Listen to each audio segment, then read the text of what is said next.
Eh bien bonjour à toutes et à tous, si vous nous rejoignez au Salon Business Expo au niveau du plateau télé, on va commencer le cycle de conférences de cette journée. On est en compagnie de Sébastien Saillot. Sébastien, tu représentes la société ICMS et tu vas intervenir dans quelques minutes sur le thème de comment atteindre ces enjeux stratégiques grâce aux outils numériques, c'est bien ça? C'est bien ça. Alors avant de commencer, explique-nous un peu qui tu es, ce que tu fais et à qui se destine ton activité. Déjà, bonjour Bertrand, bonjour à tous. Donc effectivement, je suis Sébastien Saillot. Je suis marié, j'ai une fille de 9 mois.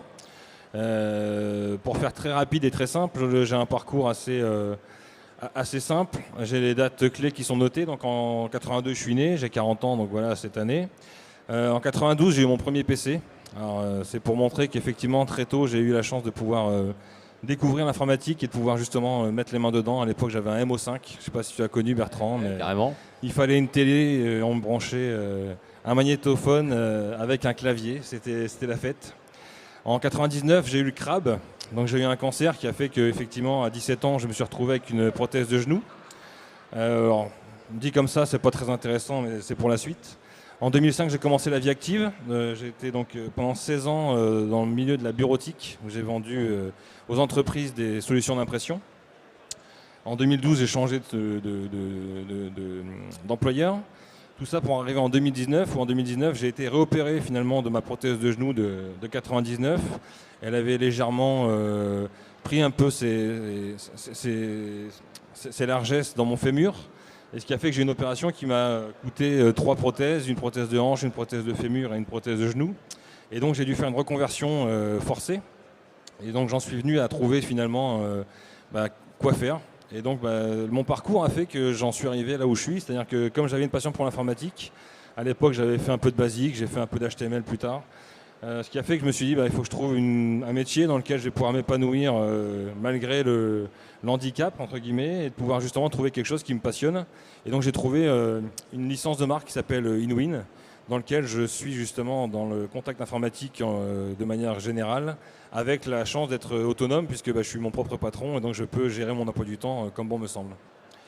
Et puis en 2021, du coup la création de la société ICMS, puisqu'en novembre 2021 la société est née.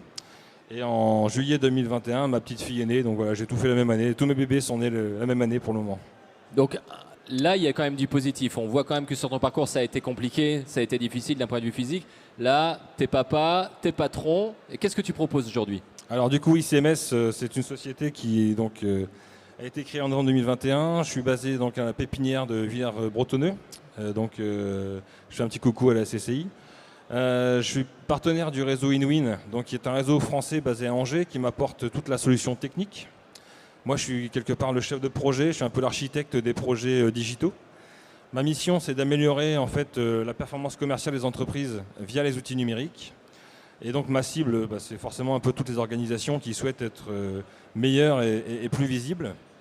Et mes petits plus au niveau de l'entreprise, c'est que j'ai un statut de TIH. Donc ça veut dire que je suis travailleur indépendant handicapé. Donc pour les sociétés qui ont 20 salariés et plus, j'ai la chance de pouvoir leur permettre de récupérer une partie de mes factures sur la contribution AGFIP. Et j'ai aussi l'avantage de participer activement justement à la lutte contre le cancer chez l'enfant, puisque mon modèle de business, c'est que tous les trimestres, je reverse 5% de mon chiffre d'affaires à une association, si possible locale. Donc là, pour le trimestre en cours, ce sera Made in Bonnet, qui fabrique des bonnets à Bonnet, à côté de Corby, et qui a vraiment vocation à aider justement le milieu du cancer infantile.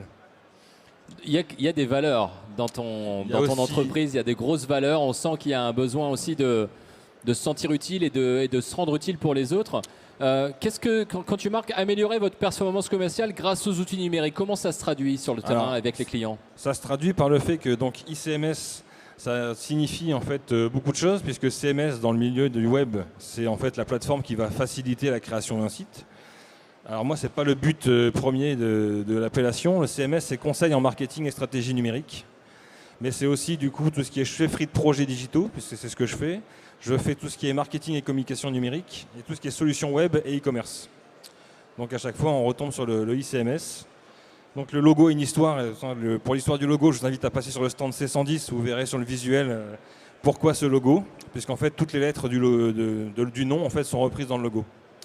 Et ça, il faut passer sur le stand pour le voir. Alors, un petit teaser au passage. C'est ça, exactement.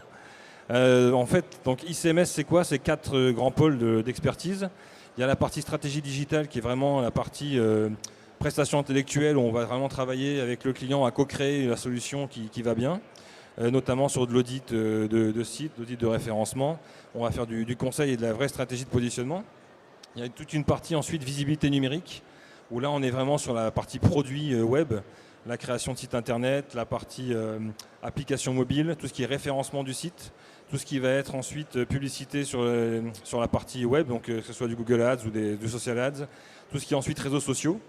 Et puis ensuite, il y a 2 pôles qui sont un peu connexes avec tout ça, qui sont les outils de productivité, qui sont des outils 100% web, notamment la partie donc CRM, gestion de relations clients, tout ce qui va être ERP pour la gestion de production, tout ce qui est ensuite GED, gestion électronique de documents, donc passer du processus papier au processus numérique, et tout ce qui est ensuite une petite partie téléphonie cloud, qui est là en fait est une téléphonie qui est en lien avec le CRM et qui permet d'avoir une productivité vraiment améliorée sur la partie gestion de relations clients.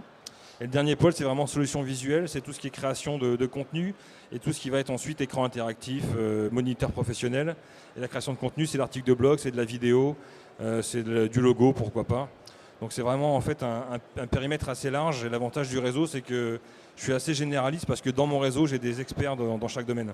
Alors, la question que je me posais, c'est que toi, tu interviens en tant que chef de projet et tu mets à disposition des ressources qui sont d'autres prestataires. Je vois par exemple création de vidéos, écran interactif, moniteur professionnel. Ou est-ce que tu as l'intégralité de ces compétences et tu interviens en fonction des besoins? Moi, en fait, j'ai un réseau finalement dans le cadre d'Inwin qui me permet d'avoir effectivement des experts dans chaque pôle.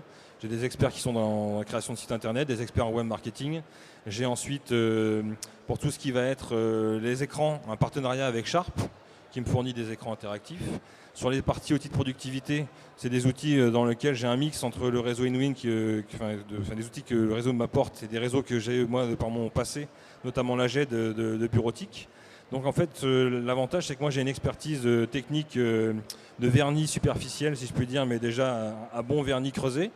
Et ensuite, j'ai les experts derrière qui sont vraiment là pour ensuite venir réaliser et mettre en forme ce qu'on a mis sur le papier avec le client sur un cahier des charges bien précis. D'accord, donc c'est un peu, tu fais un peu l'audit de l'entreprise par rapport à ses besoins. Toi, tu as la capacité d'intervenir et sur des domaines très très pointus, tu peux t'appuyer sur des prestataires de qualité. C'est notamment le cas aujourd'hui pour 3 références qui sont mentionnées sur le stand. Je travaille avec Sophie Hardy, qui est une mandataire immobilier, où on accompagne Sophie sur la création d'un site et de la visibilité justement pour elle plus tard. On a ensuite la Chandrerie Culture, qui est client, donc Chandrerie Culture de la Somme et du Nord-Pas-de-Calais, sur un projet assez ambitieux d'application mobile pour les agriculteurs. Et puis j'ai un autre client qui est l'IRFA Apisub, qui est présent sur le stand C60 du salon, justement sur le référencement de leur site. Vu qu'ils ont une nouvelle activité, en fait, on va les aider à être vus et reconnus sur leur nouvelle activité sur le web. D'accord, c'est la question que j'allais... Alors, tu as peut-être des slides pour expliquer d'autres... Merci de votre écoute. Non, tu n'en as plus. La question que je me posais aussi, c'est... moi, j'ai eu la chance d'avoir un parcours assez dense et j'ai été manager des pépinières d'entreprise. J'ai vu dans la pépinière du Val-de-Somme, comment ça se passe ce début d'activité en termes de visibilité, en termes de clientèle. Quelle est la cible des clients que tu vas chercher? Est-ce qu'il y a des cibles bien précises ou alors c'est un peu tout secteur d'activité? Alors pour faire très simple, ma cible elle est assez large puisque je peux m'adresser à beaucoup d'entreprises, beaucoup d'organisations. Moi ce que je recherche c'est vraiment accompagner la performance commerciale puisque le but des outils que je propose c'est d'avoir un vrai retour sur investissement et qu'on puisse aller chercher la mesure. Et justement pour répondre à la question de comment atteindre les enjeux stratégiques par les outils numériques, en fait pour moi les enjeux stratégiques, la clé de l'enjeu stratégique c'est d'abord de pérenniser l'entreprise. Et pour pérenniser l'entreprise, on a plusieurs possibilités. On peut chercher la fidélisation du client, du collaborateur. On peut chercher à augmenter les marges ou le chiffre d'affaires. On a plusieurs caps qu'on peut avoir. L'intérêt des outils que je propose, c'est comme je suis assez généraliste, chaque outil peut répondre vraiment à des besoins bien spécifiques. Et je prends par exemple l'exemple du site internet. Avoir un site internet juste pour avoir un site internet, j'ai envie de dire aujourd'hui c'est pas très intéressant et pas très utile puisqu'en fait on va investir de l'argent sur lequel on aura très peu de retours puisque finalement on sera visible que pour les gens qui nous connaissent. Donc ça peut être nos clients ou en tout cas nos partenaires proches. Donc ces gens-là on les connaît déjà. Pour moi le but d'un site internet c'est d'aller chercher des gens qu'on ne connaît pas ou que les gens ne nous connaissent pas et de faire justement qu'ils puissent nous rencontrer finalement sur le web pour ensuite nous rencontrer physiquement lors d'un entretien. Et pour ça, il faut travailler le référencement. Et aujourd'hui, bon nombre d'entreprises justement ont des sites sur lesquels le référencement n'est pas travaillé. Et donc, forcément, si on pose la question à un dirigeant, qu'est-ce que le site vous a amené ? En général, la réponse est la même, c'est écoutez, le site, il ne m'a pas rapporté grand-chose. Par contre, je sais ce qu'il m'a coûté et pour le coup, ça m'a coûté un peu cher. Donc voilà, l'idée aujourd'hui, c'est d'accompagner vraiment dans tous les axes. Demain, quelqu'un qui veut travailler la marque employeur, il y a des outils justement pour travailler la marque employeur, fidéliser les collaborateurs. Celui qui a besoin d'aller chercher des nouveaux marchés, on peut justement l'accompagner à créer des solutions pour justement capter une nouvelle audience. Donc il y a plein de possibilités. Donc la réponse à ma question, finalement, elle est multiple, elle est surtout sur mesure. Et c'est l'objectif d'ICMS, c'est vraiment d'accompagner ses clients sur des solutions sur mesure, adaptées à chaque demande et à chaque besoin, justement, sur les critères vraiment clés, comme les enjeux stratégiques. Alors tu disais, ICMS était partenaire du réseau InWin Digital Expert.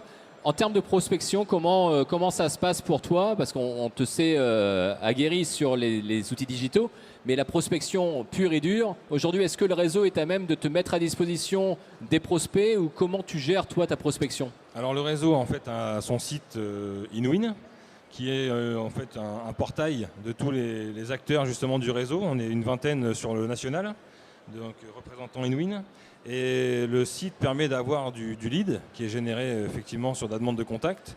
Et sinon, après la prospection, c'est là où justement, c'est pour ça que je suis axé dessus, c'est que moi, mon passé commercial B2B depuis 16 ans fait que je mets toujours en pratique mes techniques de vente apprises dans mon parcours pour aller prospecter à froid avec du téléphone, utiliser tous les canaux de communication possibles pour se faire connaître, être reconnu et pouvoir justement rentrer en contact avec les prospects et les futurs clients.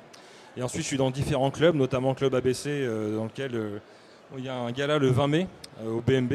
Je suis dans le club SBC aussi, qui a un stand qui est présent ici. Et j'ai un dernier club qui est le CIBD, que Laurent Aymon représente sur son stand Advisia RH.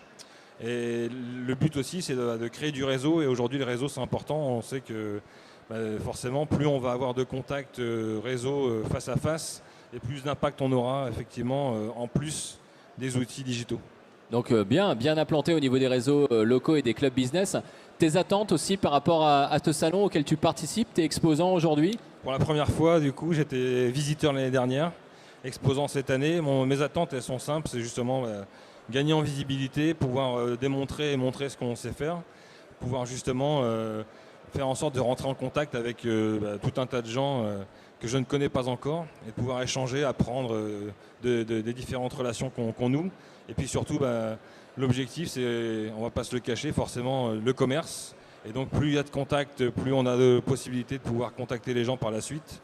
Et moi, mon objectif, il est surtout justement de générer des contacts, de pouvoir ensuite recontacter les gens plus tard pour qu'on puisse échanger. Et j'offre donc à tous ceux qui participent au jeu concours, parce qu'on a un jeu concours sur le stand. Ah, ben voilà. Et donc le jeu concours, il a plusieurs lots. Les premiers lots, c'est un Jéroboam de champagne pour le premier lot. Il y a le un Magnum. Jéroboam, rien que ça. Juste 3 litres. Ensuite, il y a un Magnum qui est pour le deuxième lot, une bouteille pour le troisième lot. Et dans tous les cas, il n'y a aucun perdant, puisque chaque participant aura un audit de visibilité web qui sera offert. D'accord. Donc, sous forme on va dire, d'une page A4 recto verso, qui présentera justement aujourd'hui la position de chacun sur ce qu'on appelle le Google My Business, qui est le premier outil de référencement, sur la partie site internet pour ceux qui en ont un, et toute la partie réseaux sociaux. Et donc ça permet de se positionner, de savoir aujourd'hui comment on se situe, et on donne quelques pistes d'amélioration. Super, écoute, on te retrouve, c'est le stand C110. Au stand C110, Sébastien Saillot, ICMS, donc un Jéroboam à gagner. Ça c'est des vrais arguments, ça. Hein. Un Jéroboam de champagne, un Magnum et une bouteille, et puis de l'accompagnement finalement pour tout le monde au travers d'ICMS. Merci. Est-ce que tu avais autre chose à rajouter avant qu'on ne se quitte? Non, écoute, merci Bertrand pour cet échange. Merci à toi. Et puis je te laisse profiter de tes petits goodies, de ta sucette. Alors la sucette, je t'avoue que je la mangerai peut-être à la fin de la journée, sinon ça va être compliqué. Mais merci beaucoup, merci pour tous ces petits goodies. Et puis donc on peut te retrouver sur le stand C110. C110. Avec des jus d'orange à Jusserie que je vous laisse découvrir. C'est produit en Haute-France, notamment produit dans l'Oise. Ouais. Et c'est des vrais jus, c'est des vrais fruits. D'accord. Ça peut paraître bizarre ce que je dis, mais il semblerait que dans les jus d'orange que l'on boit traditionnellement... Ce qui est bizarre, c'est que tu proposes du jus d'orange après avoir proposé un Jéroboam, un gnome et une bouteille de champagne. Il en faut pour tous les goûts. Il en faut pour tous les goûts, exactement. On sent quand même le commercial qui est encore là. Merci beaucoup Seb, excellente journée à toi. Merci à toi. Bonne journée.